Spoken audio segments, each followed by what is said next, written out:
Hello everyone, this जगनेश Kalal और इस बार की बुक समरी है एक अमेजिंग बुक पे जिसका नाम है the one thing by author Gary Keller.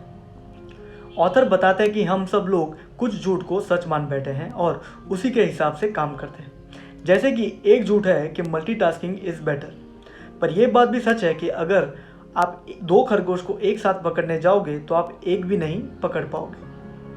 अगर बात करें कंप्यूटर की, जिसे हम कह सकते हैं कि वो मल्टीटास्क करता है, वो भी कई सारे प्रोग्राम्स एक साथ शुरू करने से हैंग हो जाता है।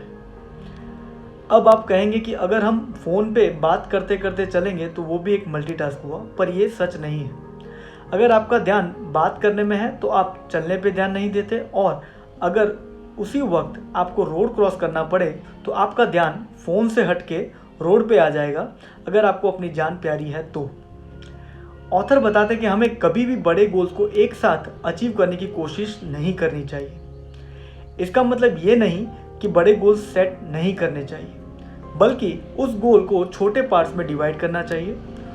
दोस्तों, हम सब ईयरली गोल सेट करते हैं या मंथली या वीकली गोल सेट करते हैं, पर हमें वो नाउ गोल सेट करना चाहिए जिससे वो हमारा डेली गोल अचीव करे और जो आगे जाके हमारे वीकली, मंथली और ईयरली गोल अचीव करने में हमारी मदद करे।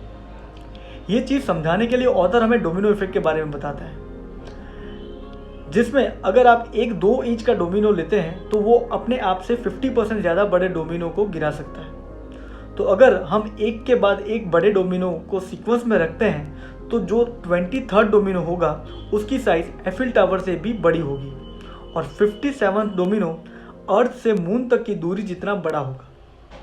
ऑथर हमें अपने आप से 2 क्वेश्चन पूछने को कहते हैं। Number 1, what is your one thing, मतलब कि वो कौन सी चीज़ है जो आप हमेशा करते रहोगे। और नंबर 2, कि वो कौन सी चीज़ होगी जिसे करने से बाकी चीज़ें आसान हो जाएंगी या उन्हें करने की ज़रूरत नहीं रहेगी। इन्हीं 2 क्वेश्चंस पे ये पूरी बुक लिखी गई है। जब आप एक बार अपना वन थिंग डिसाइड कर लेते हैं तब आपको उस काम के लिए दिन के एटलीस्ट 4 आवर्स देने चाहिए, जिससे आप उस काम में एक्सपर्ट बन सकें।